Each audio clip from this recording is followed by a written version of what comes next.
A key component of the modern world economy, the chemical industry delivers products and innovations to enhance everyday life. It is also an industry in transformation, where chemical executives and workers are delivering growth and industry-changing advancements while responding to pressures from investors, regulators, and public opinion. Discover how leading companies are approaching these challenges here on The Chemical Show. Join Victoria Meyer, president of Progressio Global and host of The Chemical Show, as she speaks with executives across the industry and learns how they are leading their companies to grow, transform, and push industry boundaries on all frontiers. Here's your host, Victoria Meyer. Hi, I'm Victoria Meyer, host of The Chemical Show. This week, I am delighted to have with me Dan McLeod, director of East West Associates. Dan has a long history in the chemical industry and throughout most of his career has spent a lot of time working in Asia. We're going to have a great discussion today about doing business in China and in Asia as a chemical company and learning a bit more about what East West does to help facilitate that. Dan, welcome to the show. Thank you. Thanks for having me. A little bit about my background, I guess a little bit more. Yeah, I've been in the chemical industry for better part of 40 years. Started out in operations and engineering and had a number of roles in the U.S., around the U.S. But in the late 90s and 97, moved to Shanghai. Was with Hercules Incorporated at that time, and we were building our first facility in China. And so went on to manage that effort. And it went there for a 2-year assignment and stayed for 21 years.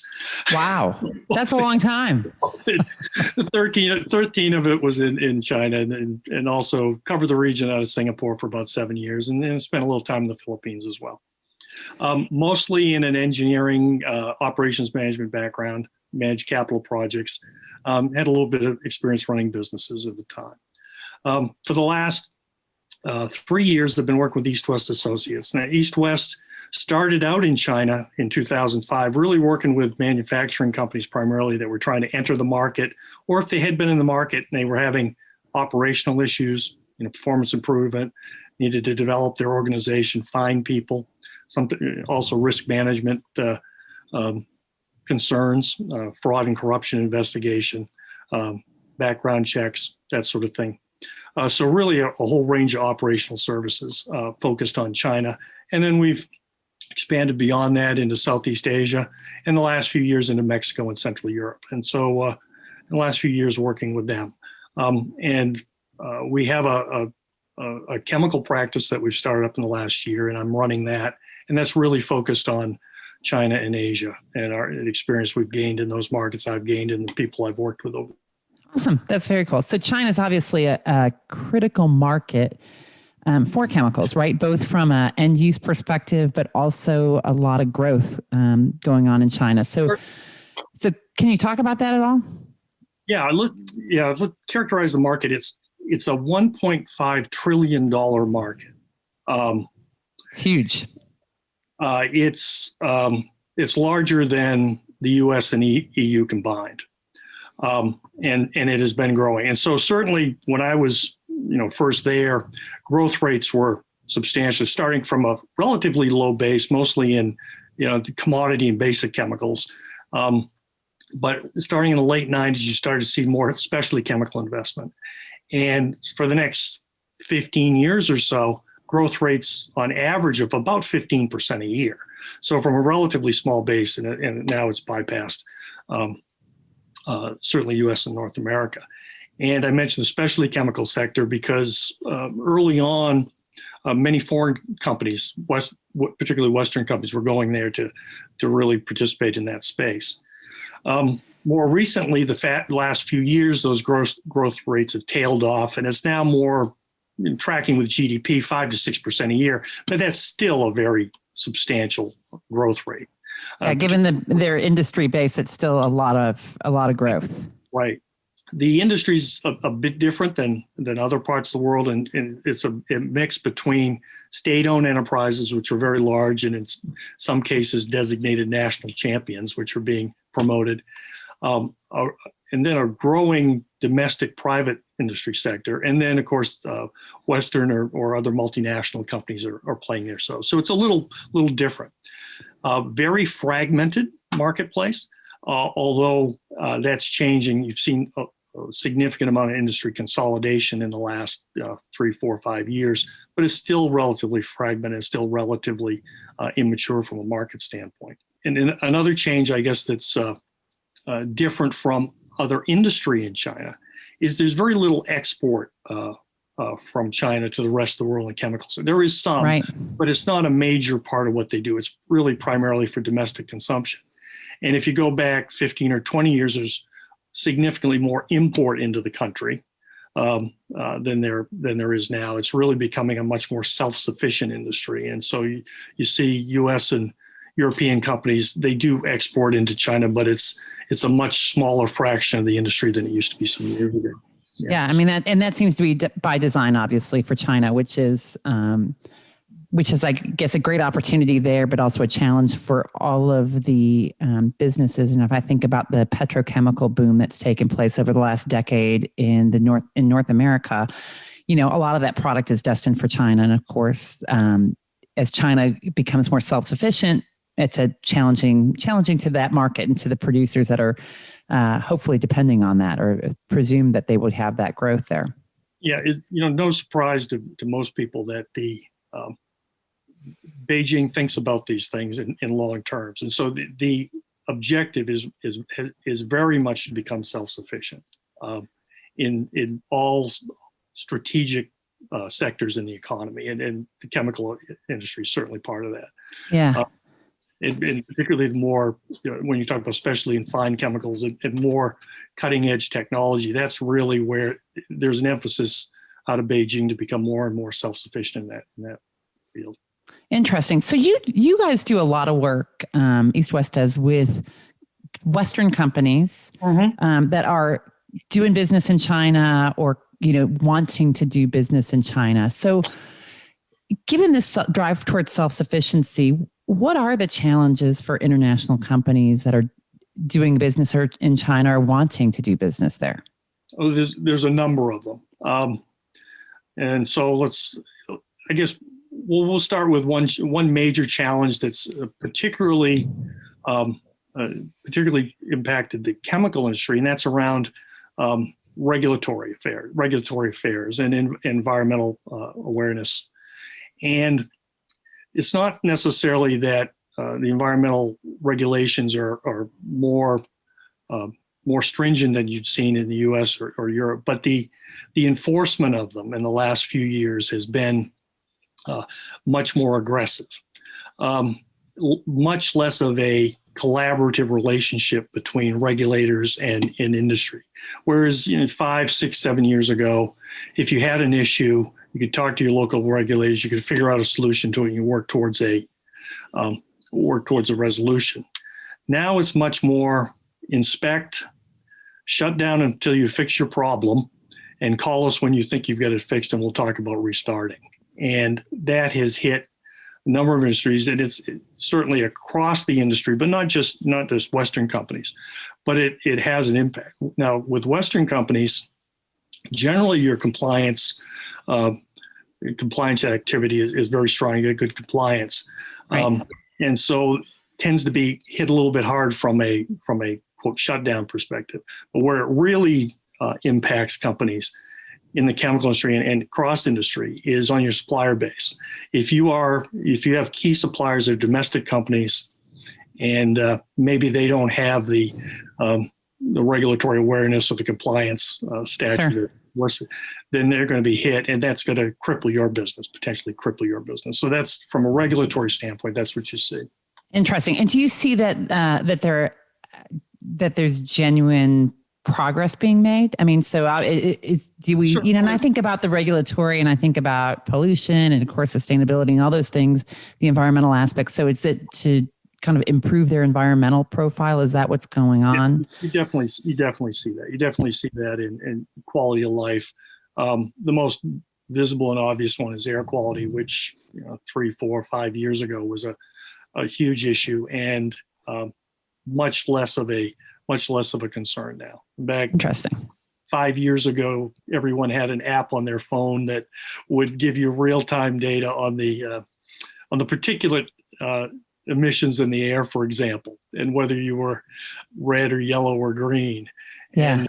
And you could see over just a period of a couple of years that dropped down, and you could actually see the progress on that. So yeah, that was one indicator. And so from a improving the environment there, they've made the progress. The challenge is really around the relationship between regulators and industry. Got it. So, and it sounds like it's a bit more, there's a bit more animosity versus collaboration. There is. You definitely started to see that around 4 or 5 years. Yeah. Interesting. What else? What other challenges do you see international companies having in doing business there? Many manufacturing companies have been concerned about, cost increases, cost of labor, the cost of energy higher, and it's grown. And in the chemical industry per se, it's typically not a labor-intensive operation, so the cost of labor is not a huge driver on what people do.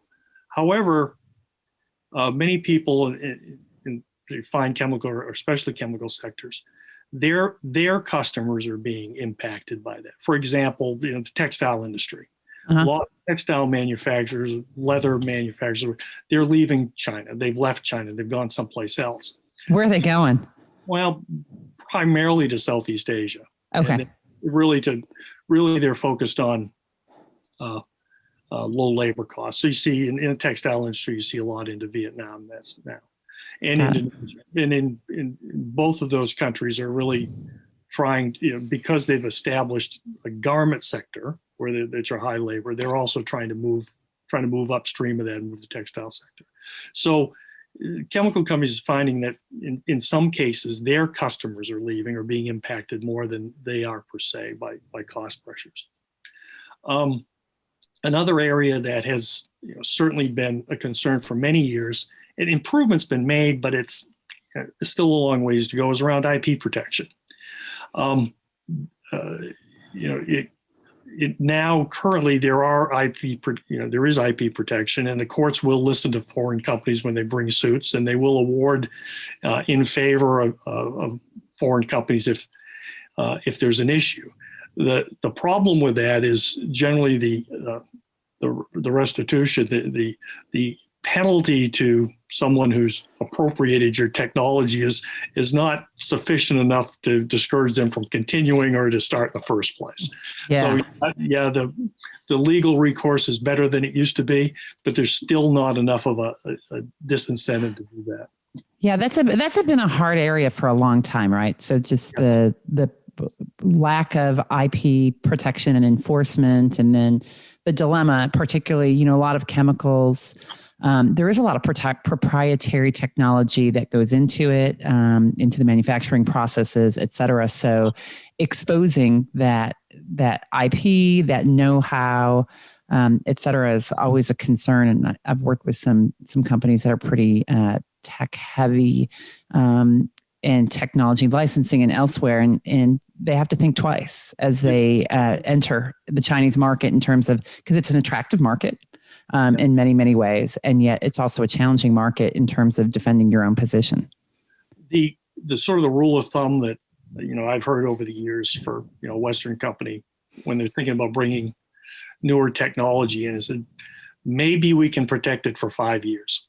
It's unlikely we'll be able to protect it any more than that. So that's how you weigh it. Got it. So if we think the payoff and the risk of losing it after 5 years is still going to pay off, then okay, we bring it in, or we don't. We figure out enough around it. Yeah. Yeah. Interesting.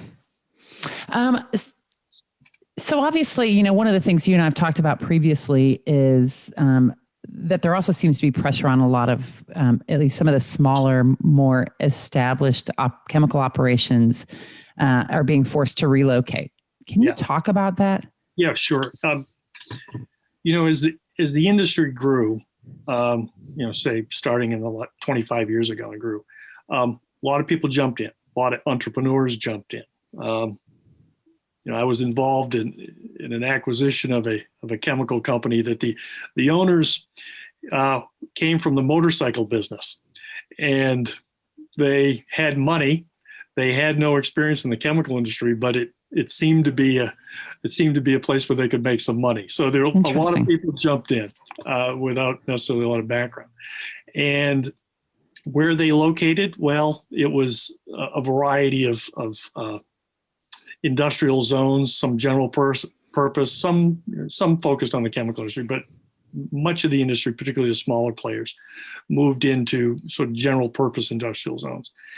And those sites did not necessarily have the infrastructure in terms of wastewater treatment or energy supply that you would need in the industry.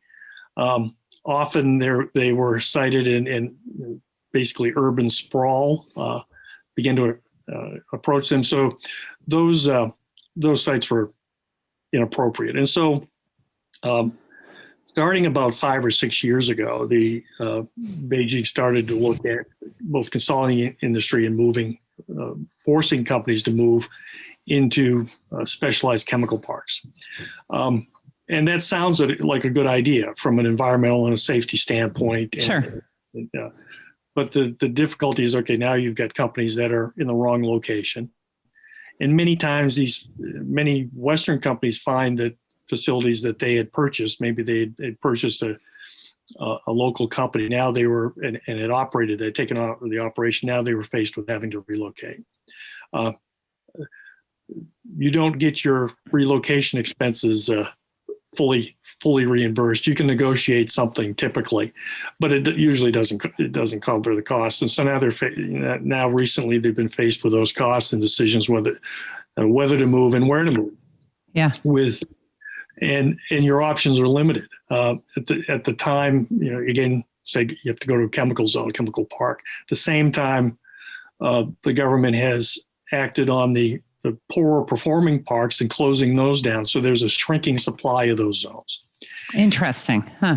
And the ones that are remaining and the ones that are run professionally and run well, they can be more choosy in who they allow to get in. And so what you see is the more well-established, well-run professional zones, the larger ones that would be very attractive to Western companies. The price of entry has gotten to be very high, where they're really not interested. In many cases, they're not interested in projects that are less than 50 to or over $100 million.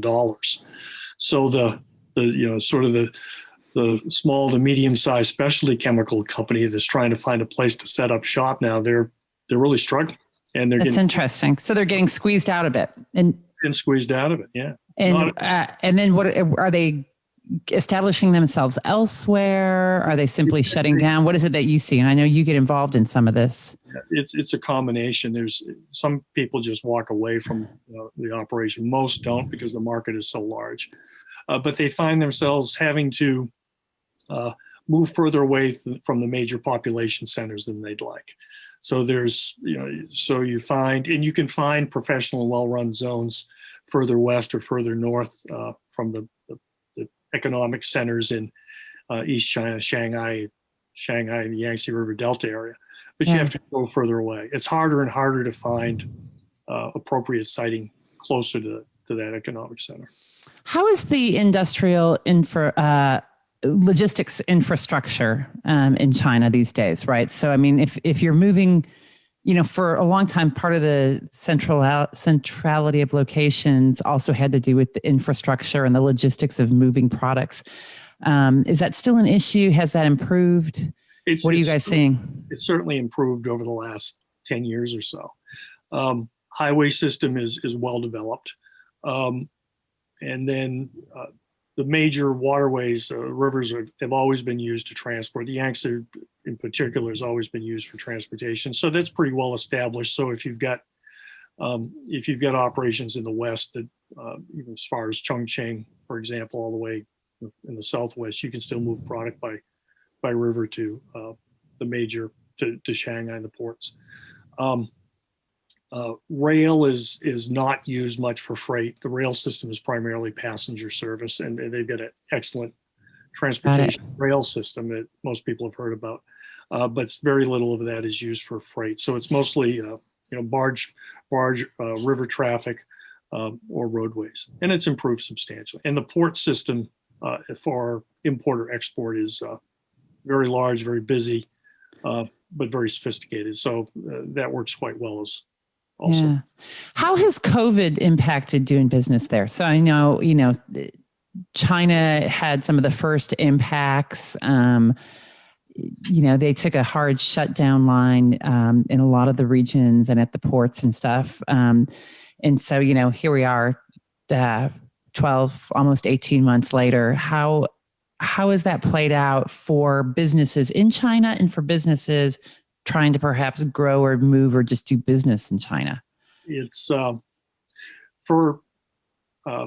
there was a period of about 3 months where a lot of the economic activity just sort of shut down. And fortuitously, it was around the Chinese New Year holiday where not much happens anyway. So, right. And so by probably April of last year, May of last year, things were beginning to get back to normal domestically. And so companies were back in business and they ramped up.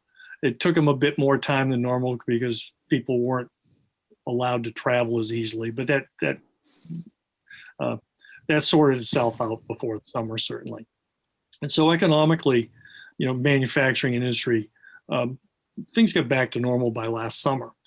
Where a real challenge has occurred and continues, particularly for multinational Western companies working there. Western management technical staff, they can't get in. Typically, there was a lot of back and forth with whether or not it was management expertise or technical expertise going into support, or vice versa. Your Chinese staff was going to headquarters for training and development and working with their colleagues and peers there. That's all stopped, and that's where really companies have really struggled to maintain momentum. So the status quo stuff, the routine daily operation, that continues. But if you're trying to move the ball down the road as far as developing an organization, any sort of transformation of your operation, M&A activity, it's not likely a company is going to proceed with a purchase or an acquisition without a senior management team being get over there and take a look at things and kick the tires. Interesting. So while M&A has been heating up elsewhere, you see it kind of still slow in China from an M&A across chemicals perspective. It is. There are opportunities, and there's a lot of. I think there's opportunities in the industry as things continue to consolidate as an industry, but it's been a little slow to rebound because people can't travel in and out. I mean, one of the things that we get a lot of requests to support due diligence activities because we got people in country, and whereas normally you might send a team over there for a week or two to work through some of the issues, that can't happen. The other is it's not uncommon if there's a senior management change in a company, if you lose a managing director or general manager. Maybe somebody from another operation would come in and help out until you found somebody. That's not happening. So the demand for interim general management capability in country to be able to provide a stopgap and maintain business continuity. That's another area that we talk to a lot of people about because it's challenging if somebody leaves. How do you replace them? Right. Yeah, and especially if you would typically replace them perhaps from outside of China, then it's difficult to get back in. Of course, that seems to go along with, I've seen certainly with some of the very large international companies doing business in China. Shell, for instance, has been on this path for years, trying to get more local management and local leadership there. And I think China itself wants more local leadership. So is this kind of a leapfrog opportunity for individuals and companies that are trying to establish that? Are the right resources there to be able to do that? Well, it certainly it's created a situation where there's I want to be careful how I say this. There's an opportunity there's a push for more localization of senior leaders in companies, right? Multinational companies, and many companies over the years have talked about that and have made good progress on it. It's become a talking point for Beijing, in that they have specifically stated in the not too distant past that that's an objective, that's one of their objective, is to, we want multinational companies, we want international companies, but we would prefer them to be run by local people. And that's a bit disconcerting for me personally. How so? Because from a political standpoint, China has drifted away from a liberalization tack that they were on for the early part of this century, and they've gone the other way. And there's a more command and control environment, a more top-down driven economy, and quite honestly, a local hire in a senior position can be influenced a lot more easily. And that's in confidential discussions with party people, they'll admit that is part of an objective. That is an objective. And that's interesting. And that's a bit nefarious. That's a concern. Yeah, and I think in a lot of ways it's hard for Western companies to grasp, right? Because we've had so much independence. If I think about how business operates in the U.S. and Canada and Europe and elsewhere, that there is a separation between private entities and government, and there's certainly relationships, but it's not really internal influence, so to speak. It's a different culture, and it starts with state-owned enterprises, which are overtly right. Aligned with the objectives of the party. And when you get into privately held companies, those relationships are not quite as well defined, but there's definitely a desire to be able to direct those private companies. Yeah. Interesting. So, I mean, there's some challenges, definitely.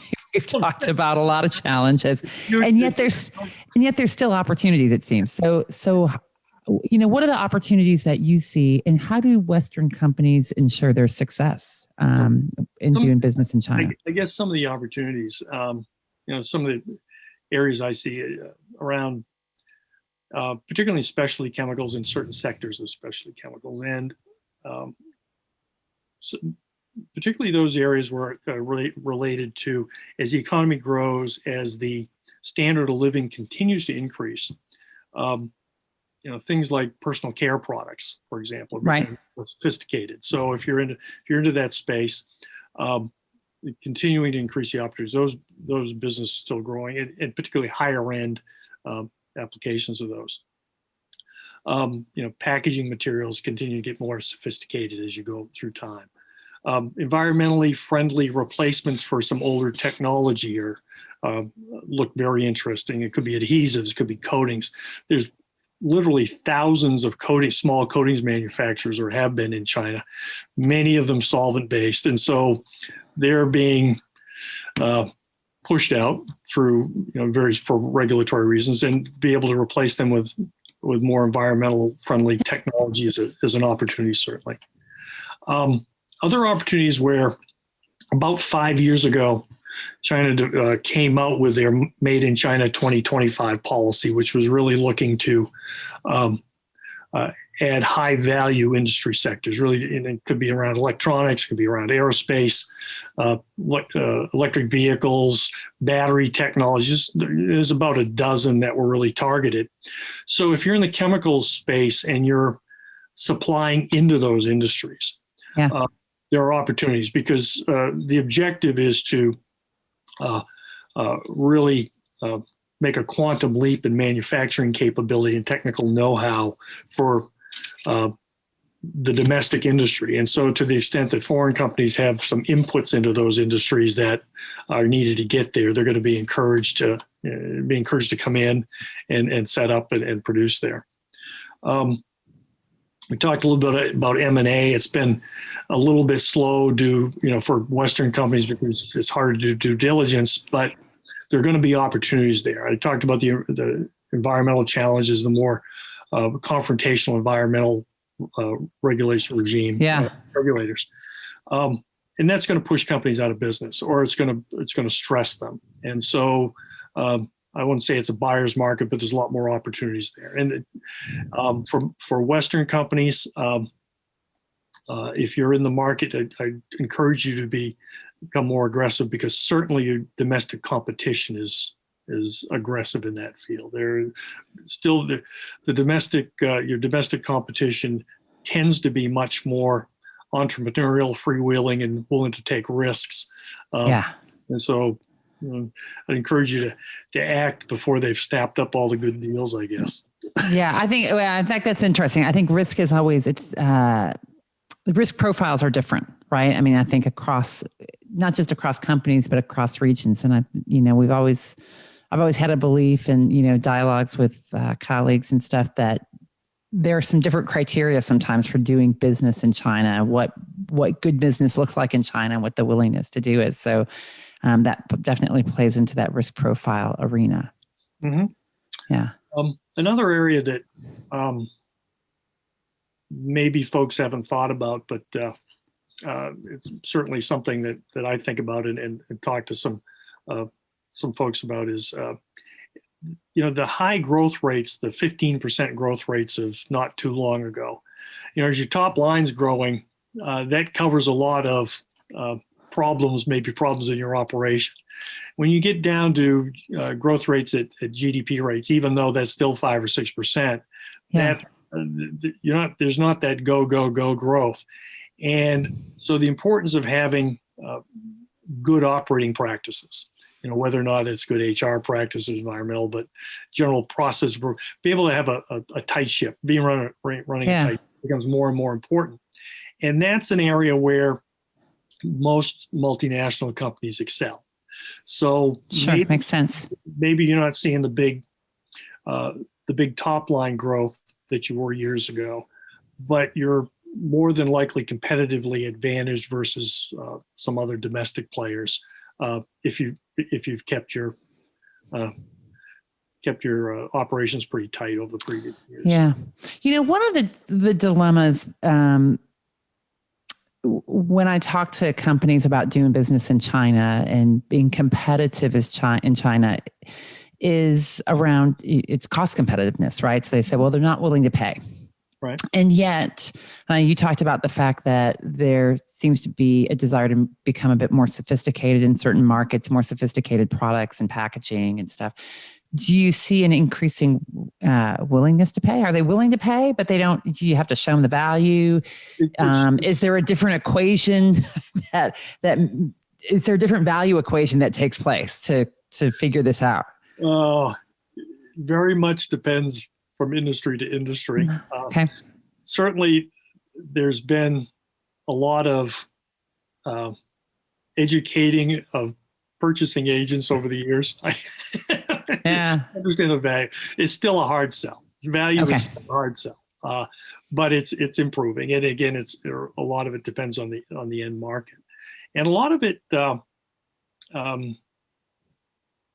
Successful companies figured out a few years ago that they needed to think about they needed to work harder at tailoring their product offerings to the market. Companies that I've seen that have been quite successful have set up application and not necessarily R&D, although there's some R&D in country, but definitely on applications and formulation developed to target to a local market. Got it. One of the ones that I was involved with a few years ago is we had a development laboratory. We developed a lot of personal care products, and a lot of it was going into hair care. Sure. Not something I was terribly familiar with, but which anybody that's going to be watching this video version of it's going to know. But basically, is we set up quite an applications lab there because the properties of hair were different in China or in Asia than they were in the rest of the world, and so we had to work really hard on reformulating the products. And it wasn't as a matter of sending the same shampoo from Western Europe to Asia and expected to perform. So you really wanted to, and that's a pretty understandable, I guess, but across a variety of industries. Really taking the time to develop products for the local market is increasingly important. And so if you do that, it's a little easier to sell the value proposition. Yeah, makes sense. That localization, particularly when you think about the desire for self-sufficiency, you need to be self-sufficient within that local ecosystem. So that makes sense. Great. Dan, any other recommendations that you might have for chemical companies doing business in China? Yes, I do. Some were related to supply chain disruption, because we talked to a lot of people about that now.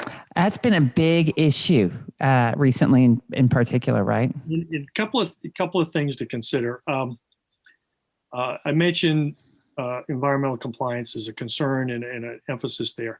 And really, I think I go back to a point I made earlier. Really understand your supplier base, your key supplier base, and take the time to get to know who they are, where they are, evaluate their operations, understand the risk of disruption. Because a number, particularly in the dye industry and the coating industry in the last 5 years, there've been a number of disruptions. Companies shut down, and I hear from companies how they've been scrambling around trying to find alternatives. So again, understand that supplier. Look at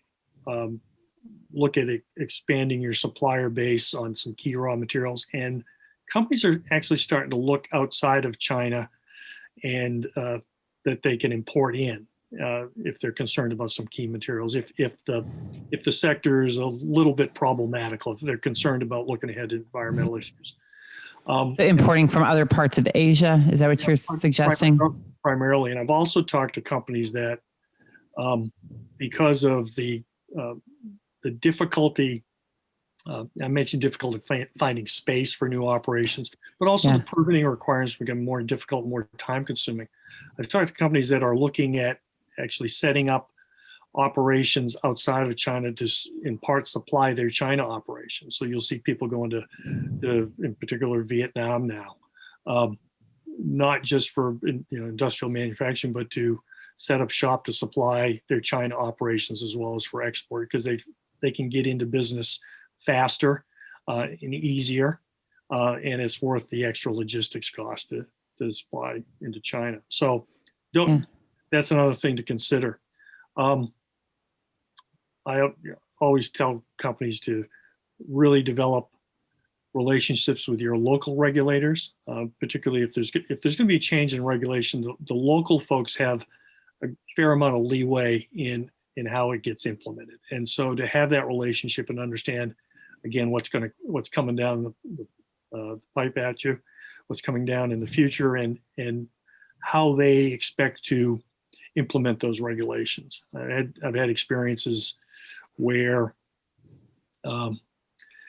regulators said that factory I was working with, they were burning coal. They burn coal to generate their own steam and electricity.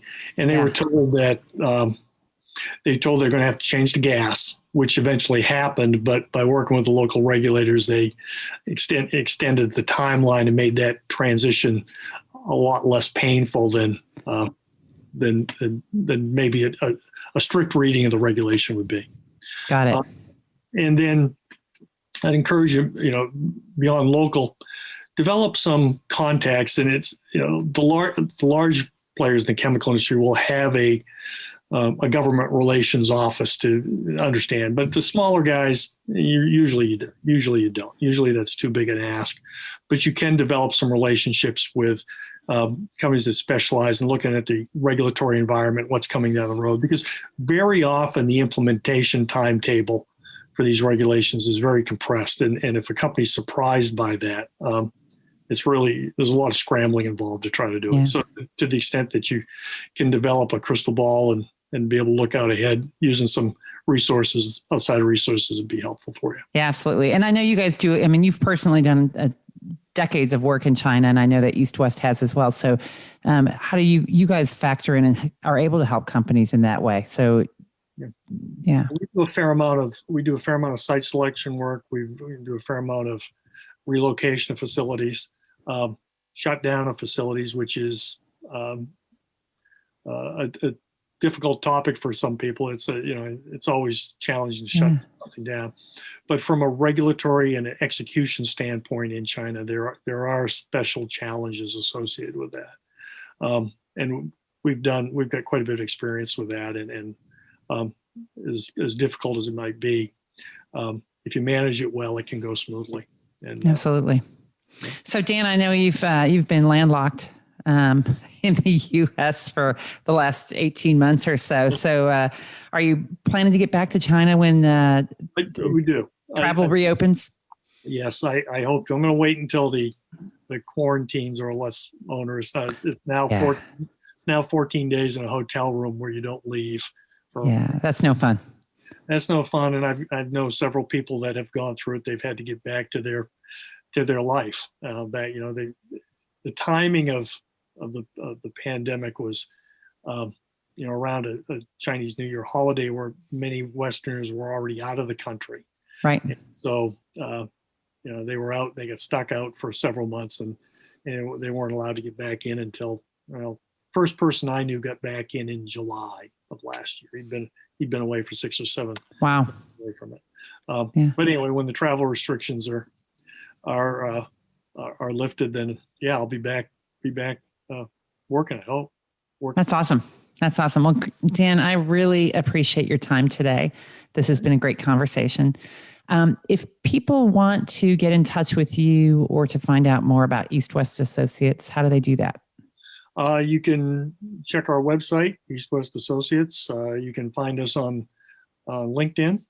Those are the 2 most common ways that people reach out to us. Yeah. Fabulous. All right. Well, I appreciate your time here today, and I'm sure people are going to love hearing about your perspectives on doing business in chemicals in China. Thanks, Dan. Okay. Great. Thanks. We've come to the end of today's podcast. We hope you enjoyed your time with us and want to learn more. Simply visit thechemicalshow.com for additional information and helpful resources. Join us again next time here on The Chemical Show with Victoria Meyer.